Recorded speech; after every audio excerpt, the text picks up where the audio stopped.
Hi, and welcome everybody to another edition of the Winner's Circle Sports Betting Podcast. As always, I'm your host, Ross Benjamin. It's Wednesday, October the 27th. And like every Wednesday, I am joined by Mr. Chip Chirimbes of chipwins.com. Chipper, how are you, buddy? I'm doing great, buddy, as long as those big games keep rolling in. You did awfully well with those big games last week. I got to give you kudos. Your top play on Sunday on the New York Giants, that was a hell of a call. Well, thankfully, I had some inside information. Yeah, you and somebody else we know in Long Island. Anyway, yeah. In any event, today is our college football show, and we're going to be covering some college football free picks for you. Before we get to those free picks, just a friendly reminder, folks, if you have not subscribed to our YouTube channel, please take a second to do so. It costs you absolutely nothing. Not only do you get me and Chip Chirimbes, you also get me and Doug Upstone and some other great handicappers on occasion as well. So if you want to make yourself a smarter sports bettor today than you were yesterday, tune in to our YouTube channel, subscribe, give us a like, and make sure you hit that notification bell. So every time we do release a sports betting video here on this YouTube channel, you're notified and you know it's up. So in any event, Chipper, last week, I know you have a similar mindset that I do, but we saw these. First of all, let me say this. The books have got destroyed the last 3 weeks, from my understanding. And when that happens, I don't do well. And I don't know what your sentiment is in that regard, but it usually means the squares are winning. And for example, last week you had, I believe, 4 games that involved ranked teams that were underdogs against unranked teams. Right.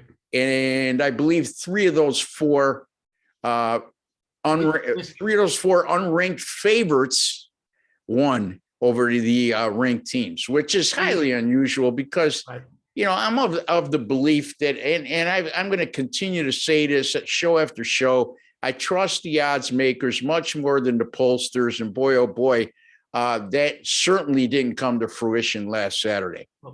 Wisconsin was the winner. That was, they were favored over Purdue, and Purdue's now out of the top 25. First time they were in since 2014. That was short-lived. They're gone. And, we had games all over the place, UCLA, UCLA and Oregon. And there were teams that were ranked, like you said, that were underdogs. And I think that 1 and 4 on the day, I think, because Iowa State was a favorite who won and didn't cover. Right. And the other ones won outright. So Air Force lost to. And maybe everyone's catching on to this, Ross. You got to be careful about this, because when these trends happen, and the public becomes aware of it, things start changing and the numbers on the games change. But as far as the odds are concerned. But, we have to stick with what we know and what has been successful for us over the years. And I think we have to be a little bit more diligent in picking our spots and making sure that we're looking at. It can't be a no-brainer automatic. Okay. There's no such thing. And I had a customer tell me the other day, geez, Ross, it seems like you're overthinking things lately. And I said, well, that's the story of my life, number one. But not when it comes. That's what happens when you have so much brain power. Yeah, it's not when it comes. Look, he says, well, there was so much more easier plays on the board. I don't know why you opted for them. I said, let me tell you something. When you deem something to be easy and that easy pick wins, it's a false sense of security, and it's setting you up to fail. I agree. God bless you. I'm glad you won. But if you, on a week-to-week basis, if that's the way you handicap, listen, Captain Obvious, you're going to be reaching in your pocket to pay some serious money over the course of a year. Anyway, any thoughts from you, Chipper, on what we saw in college football last week? Well, I was disappointing. I got 3 in the Army game. And I actually think I covered that game because I got beat 10 touchdowns to 8 touchdowns. Now, when you're getting 3, that means you're a winner. You scored 56 points. That was my one loser on my Build Your Bankroll games, 5-1 the last 2 weeks. And fortunately, they were plus with that, and they were able to roll it over on my game of the year, which was an underdog outright winner with Miami over NC State. So that was more a of the great same call this as well. Saturday. Yeah, I felt really good about that, and went down and watched it in a little drizzle. But you know, Miami played well, and you know, maybe they're coming on with this Van Dyke at quarterback. They're much better now than they were under King. Yeah, I mean, I had Army as a free pick. Took a lot of heat for using them as a free pick. Again, why is Wake Forest, number 16 in the country at the time, undefeated, just a 3-point favorite at Army? I predicted Army would have the ball for at least 40 minutes in that game. They had it for 42. Unfortunately, Wake Forest had the ball for 18 minutes and scored 10 touchdowns. Yeah, they didn't have, I mean, they just went over the top with passing plays time and time again. And every time Army scored to get back in it, I mean, it didn't take but 2 minutes for a Demon Deacon. Buddy, that's like 4 points scored per minute, with the ball. So that's not too shabby anyway. I mean, I would take the same play again tomorrow. You know, Wake Forest played a perfect game offensively. Army, who came into that game number 10 in total defense, I don't think they're in the top 50 anymore. So anyway, no, not after that game. Yeah. All right, Chipper, what you got for a free pick for us? All right, I got an SEC game that's very interesting, and I think it's a play. I mean, I'm probably going to use it with the service. I'll let everyone know now. It's probably one of my Fab Five because I can't get away from it, Ross. That's how strong I think this selection is. I'm talking about the Kentucky Wildcats at the Mississippi State Bulldogs. Now, 2 weeks ago, the Wildcats were bitten by the Bulldogs at Georgia, and they had to wait and call a timeout with 6 seconds to go to score their first touchdown of the game. They had only had 2 field goals. They were down 30-6. But this Kentucky team's been great. I mean, against teams with winning records, they're 26-1 against the number, and that's tremendous. But they've always struggled when they've gone to Starkville.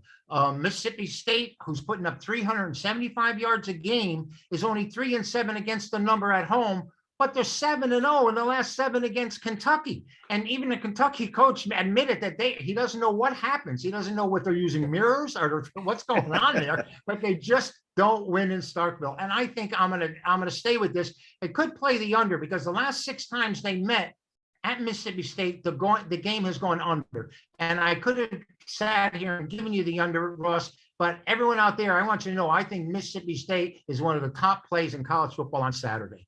Yeah, I mean, again, one of those situations. You've got a Kentucky team, 6-1, I think, if I'm not mistaken. They're and against the number, Ross. They're 6-1 against the points as well. Yeah, their only loss was in their last game against Georgia.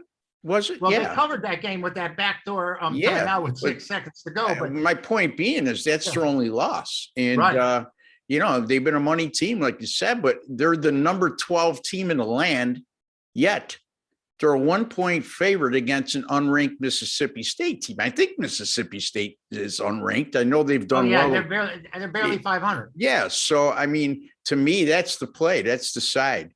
I'm going to go to the ACC, Chipper. I'm going to look at this Virginia Tech and Georgia Tech game.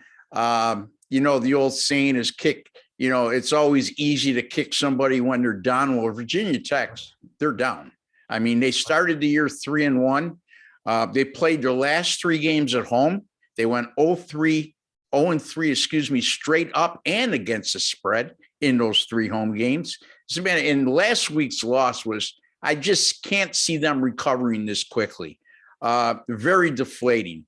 They played a Syracuse team that had lost 3 straight games on their home field, and they lose that game 41-36. Chipper, they had a 36-27 lead with less than 3 minutes to play and allowed the Orange to score 2 touchdowns in the last 2:28 in that game.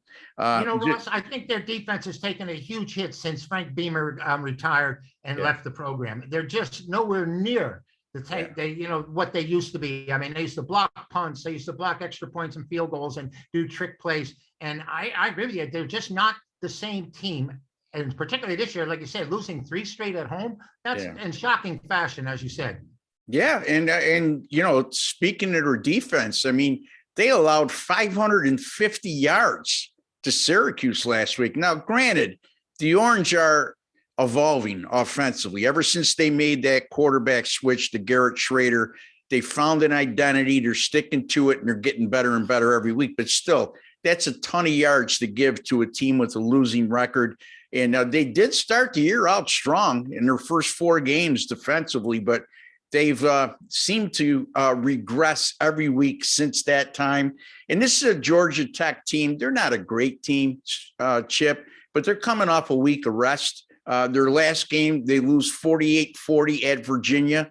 I mean, they were right there in that game. Remember, they had 2 home games this year where they shocked North Carolina as a double-digit home underdog, won that game handily, put up over 40 points. And also early in the year when Clemson was highly rated, they only lost that game 14-8. Now we got Georgia Tech. Who would have thought if you would have went back 5 or 6 weeks ago and said, Ross and Chip, Georgia Tech's going to be a 4-point favorite at home against Virginia Tech on the last Saturday in October? We would have both told them, and I think I could speak for you. Look, here's a card to the nearest mental institution, and I would highly advise that you seek help. But that's the case, and this may seem nuts, but I'm going to take Georgia Tech minus the 4 over Virginia Tech. So Chip Chirimbes, he likes Mississippi State plus the 1 at Kentucky. As always, if they're going to give you 1, take it. Okay. And also, I like Georgia Tech minus the 4 at home against a reeling Virginia Tech squad. Chipper, what you got on tap in college football this week? How about the NBA and the World Series as well? Tell the folks what's going on. Well, in the NBA, I've been on a roll once again. My best bets, I've hit 3 in a row, and I'm really happy about that. But, in my college football Build Your Bankroll selections where I post 3 noon games, 5-1 the last 2 weeks. And I called it a Build Your Bankroll game, Ross, because I'm posting a game of the year that starts 7:30, 8 o'clock at night.